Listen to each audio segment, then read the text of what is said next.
Welcome back to TPS. The NFL draft signals a rebirth for scorned fans all over the country. No matter how disappointing the previous year was, this year the draft will make it all better. Unless it doesn't. And oh boy, how many fan bases have fallen into the same old trap, year in and year out, getting their hopes up only to see their favorite team make the same old mistakes. Let's take a trip down memory lane and look at the one position that each NFL team always seems to screw up at the draft. At TPS, we post videos every single day, so don't forget to click the subscribe button to subscribe. Then click the notification bell to be notified when we post a new video. Cardinals quarterbacks.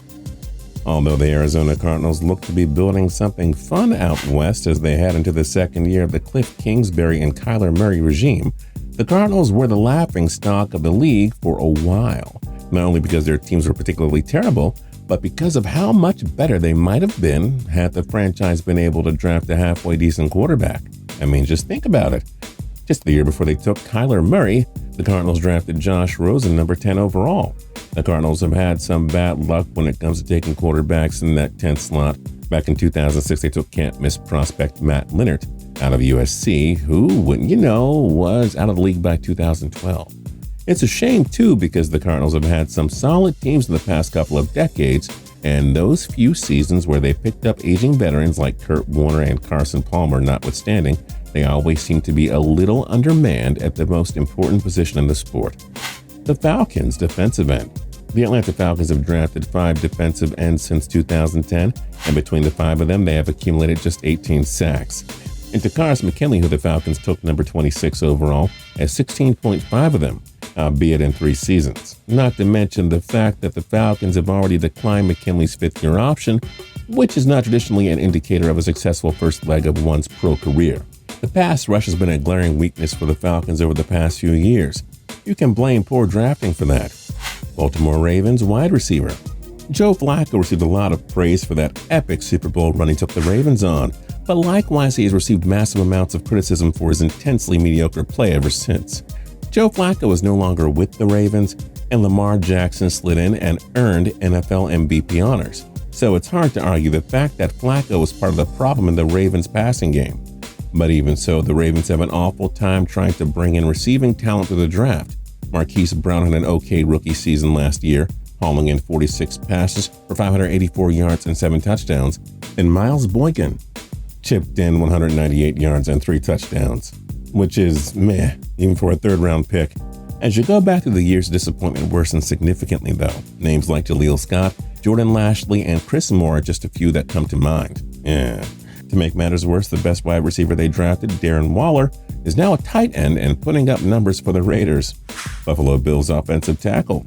The Bills have taken just one offensive tackle in the first round this millennium, and he was such an epic flop they must have unofficially decided to never draft another tackle that high again. Mike Williams, their 4th overall pick back in 2002 out of the University of Texas, lasted just a few seasons in Buffalo. After a few disappointing seasons, he was eventually replaced by an undrafted free agent and relegated to a massively minimized role before being released in 2006. The Bills have drafted 10 tackles since selecting Williams, albeit none in the first round. Of those 10 guys, none have lasted more than 2 years as a starter in Buffalo. 2019 second-round pick Cody Ford should break that trend, though. Carolina Panthers safety. The Panthers have had some solid defenses throughout the years, but it has been rarely the result of an exceptional safety play. They have had a couple of decent guys come through the organization, like Charles Godfrey and Mike Minter.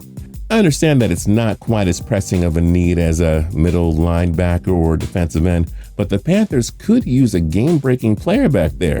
Since 2008, they've drafted a total of 5 safeties: Trey Boston, DJ Campbell, Jordan Pugh, Sherrod Martin, and Charles Godfrey. Together, they played a total of 26 seasons with 0 Pro Bowls to show for it.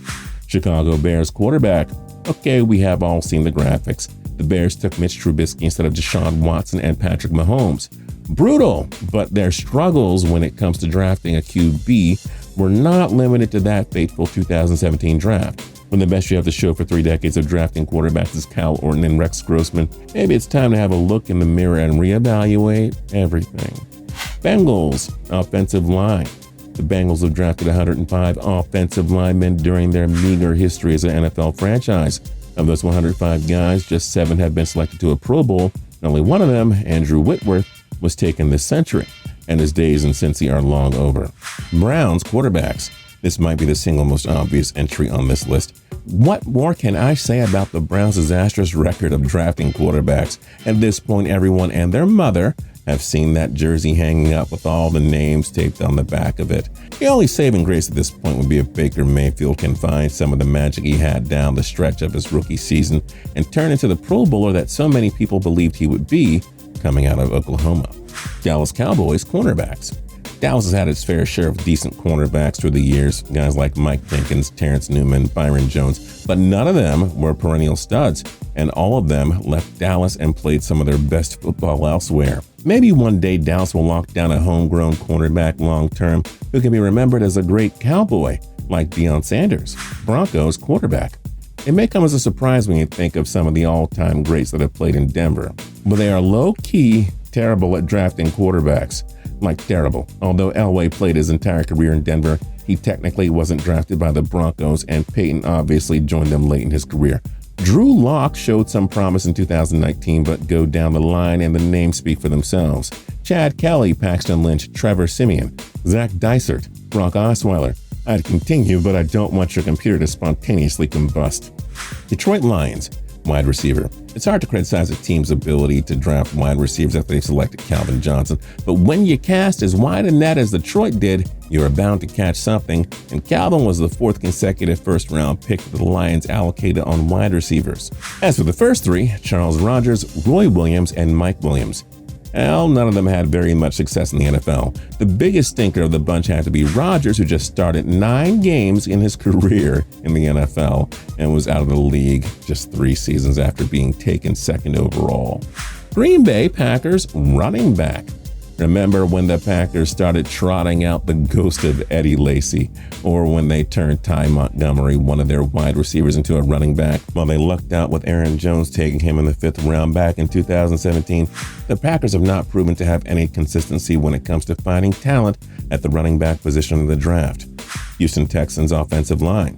While I'd like to cut the Texans some slack since they are a relatively young franchise, their inability to draft any talent on the offensive line is absolutely laughable. They've drafted only 2 Pro Bowlers in the entire history of the franchise, not to mention the fact that their quarterbacks always seem to look like they are running for their lives year in and year out. Indianapolis Colts linebackers. Indianapolis has had some pretty solid defensive players throughout the past 20 years. Guys like Bob Sanders and Dwight Freeney, who really were the staples in Indy's defense for an entire generation of Colts teams. Unfortunately, they did not have nearly as much success filling out the middle of their defense through the draft as they struggled to find reliable linebackers. That is until they lucked into Darius Leonard in 2019. Jaguars running back. The Jaguars haven't exactly been the pinnacle of franchises since joining the NFL in '95. They have made plenty of missteps along the way, but their continued overvaluing of running backs, perhaps trying to recreate the magic they found with Fred Taylor back in the day, has continued to plague them. And apparently even with a new regime in Jacksonville back in 2017, they learned nothing when they invested a number 4 overall pick in Leonard Fournette. Sure, he's been somewhat productive at times, but he's also been incredibly underwhelming for the amount of the draft capital they invested in him. The Chiefs cornerback. While the Chiefs certainly are not known for their defensive prowess, they have been able to draft a number of talented players on that side of the ball through the years, just not at cornerback. The best corner they've taken in recent years was Marcus Peters, who fell out of favor in KC Fast and has since been shipped out of town. Los Angeles Raiders wide receivers that run a 4.4. Okay, we have to get a little specific with this one because with or without Al Davis, man, do the Raiders love their speedy wide receivers. While they did hit on Amari Cooper, they have since shipped him off to Dallas, so it's not like he ever got a chance to establish himself as a Raiders legend. Hopefully the ghost of Darius Hayward-Bay doesn't get to Henry Ruggs, their 2020 first-round selection. Chargers wide receiver. The Chargers of the 2000s were one of the most frustrating franchises in NFL history. Not only did they have a franchise quarterback in Phillip Rivers, firmly locked in, but they also had strong talent all around the field, both on the defensive side of the ball and with the generational talent in LaDainian Tomlinson in the backfield. But because of their inability to land a consistent wide receiver until Keenan Allen in 2013, they never quite made it to the top of the mountain. The Rams cornerback. Although the Rams are one of the NFL's longest running franchises, It seems like they left all of their best cornerback drafting days behind them, as many of the backs they have taken in recent years have been crushing disappointments. Janoris Jenkins was the best pick they've made this decade, and he didn't even earn a trip to the Pro Bowl until he left the Rams for New York. Dolphins tight ends. The Dolphins are not exactly the gold standard when it comes to how you are supposed to run a professional football organization. And when it comes to the draft, it isn't much better. Specifically when it comes to their ability to draft tight ends, as they have never really drafted a proficient option at the position ever. Throughout the franchise's entire history, they have drafted just 3 total Pro Bowlers at the tight end position. 2 of those belong to the 1988 third-round pick Pharrell Edmonds, and none of them are from this millennium. The Vikings cornerback. The Vikes have tried their hand at taking a cornerback quite a few times during the past few years, 8 times to be exact, including 3 first-rounders and 1 second-rounder. Between those 8 guys, there are exactly 0 Pro Bowl selections, which leaves much to be desired from a production standpoint. The Patriots wide receiver. Bill Belichick is great at a lot of things. Drafting wide receivers is not one of them. The last time the Patriots selected a competent receiver was in 2009 when they grabbed Julian Edelman in the 7th round. Since then, they've used some much higher picks on guys like Brandon Tate, Taylor Price, Aaron Dobson, and Josh Boyce. Between 2010 and 16, the Pats selected a total of 8 wide receivers. Not a single one of them was still in the NFL in 2019. As for their 2 latest wide receiver draft picks, Braxton Berrios and N'Keal Harry, well, they appear to be headed towards the same fate as many of the Patriots receivers drafted before them. New Orleans Saints quarterback. The Saints' record when it comes to drafting quarterbacks is like a who's who of yuck. Since 1970, New Orleans has taken 18 different quarterbacks, and unbelievably, not a single one of them has had a winning record. You'd think that at least one of them would have stumbled into a few lucky spot starts, but no. Mark Bulger's 41-54 is pretty much the best they have to offer. And in case you were wondering, the cumulative record of QBs drafted by the Saints is 101 and 199. Thank God they signed Drew Brees. New York Giants cornerback. Look no further than the last 2 cornerbacks that the Giants have taken in the first round, Eli Apple and DeAndre Baker. Apple has already been shipped out of town because the Giants soon realized he was a better talker than he was at anything on the field. And Baker had his fair share of struggles during his rookie year, often failing to execute even the team's most simple schemes. Oh, and he finished ranked 115 out of 116 eligible cornerbacks, according to Pro Football Focus. So yeah, not great. The Jets running back. The Jets have drafted some nice complimentary running backs over the years, guys like Bilal Powell and Leon Washington, who both excelled in their limited roles on the team. But they have struggled to find a true feature back in the draft.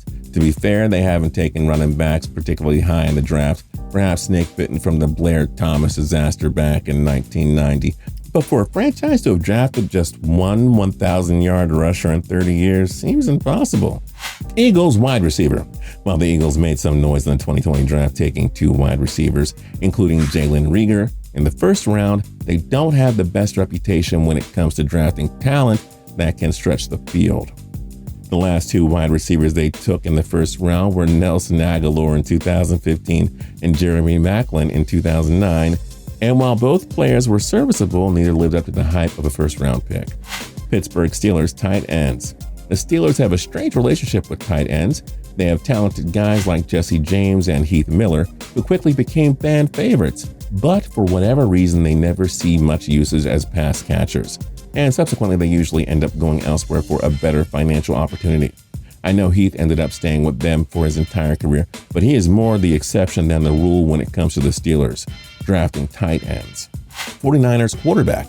It's weird to believe that a team that extended its dynasty by going from Joe Montana to Steve Young would have had such a hard time drafting quarterbacks nowadays. But when you start shelling out draft capital and big bucks for guys like Jimmy G, it's hard to ignore, especially when their busts were such brutal flops. Sure, they struck gold with Colin Kaepernick for a fleeting moment, and Alex Smith had 1 or 2 okay seasons, but take Smith's record out of it because he did a fair amount of winning with the Chiefs. And the last 5 QBs they drafted put up a cumulative 32-49 record, and that's not even considering total flameouts like Nate Davis and Giovanni Carmazzi, who never took a single NFL snap. Seahawks offensive line. Now this one is kind of a self-fulfilling prophecy. The Seahawks have had a long-standing tradition of trying to take guys from other positions. other sports even, and turning them into offensive linemen in Tom Cable's factory. The process has yielded mixed results, and man, are they lucky to have a mobile quarterback like Russell Wilson to mask all of their shortcomings on the offensive line. Since 2011, the Seahawks have drafted a total of 16 offensive linemen with not a single Pro Bowl to show for it. That's just downright brutal, especially when you consider that 7 of those guys were taken in the 3rd round or earlier. Tampa Bay Buccaneers running back. Although Ronald Jones, the former 2nd-round pick, showed some flashes in limited usage over the past couple of years, and Doug Martin did have a couple of good seasons in Tampa, the Buccaneers have swung and missed on damn near every running back that they have taken since Warwick Dunn back in 1997. The weirdest part is that their backs aren't complete busts. Jones and Martin both had their runs, same with Cadillac Williams, who briefly looked like he was going to sprint right into Canton. But for whatever reason, they always end up falling flat when all is said and done. Titans wide receiver. Tennessee finally took a shot and brought in a big, skilled receiver in A.J. Brown during the 2019 draft, but it's worth mentioning they probably only took him because he fell to the 2nd round. But I digress. Time will tell whether or not Tennessee will be vindicated in using the 51st overall pick on the Ole Miss product. But if history is any indicator, the Titans may end up with buyer's remorse, as they have not had a ton of luck drafting wide receivers in recent years. First rounders like Corey Davis, Kendall Wright, and Kenny Britt are just a few of the names that come to mind. Oh, and let's not forget about recent 2nd-round picks Dorial Green-Beckham and Justin Hunter. Yeesh. The Redskins cornerback. Remember when the Redskins went out and signed Josh Norman to that huge deal in free agency a few years back? That did not go exactly as they had planned, I don't think. I love to say that they should have just gone through the draft to find some talented defensive backs, but that isn't exactly Washington's strong suit either. They haven't taken a cornerback in the first 2 rounds of the draft since 2013, when they selected David Amerson, who never really amounted to much in the league, particularly with the Redskins. Really, the only notable cornerback they've drafted in recent years was Kendall Fuller, and he's best known for a Super Bowl ceiling interception for Kansas City, more so anything he did with Washington. Which position do you think your team always screws up at draft? Let us know your thoughts in the comment section down below. If you're new here and you haven't subscribed yet, now's a great time to do that by hitting the subscribe button down below as well. If you like the video, then like the video down below. There's a lot of down below. It's all down there. It's up here, then it's down there afterwards. In any case, tune in to TPS every single day for more cool videos. We'll see you next time.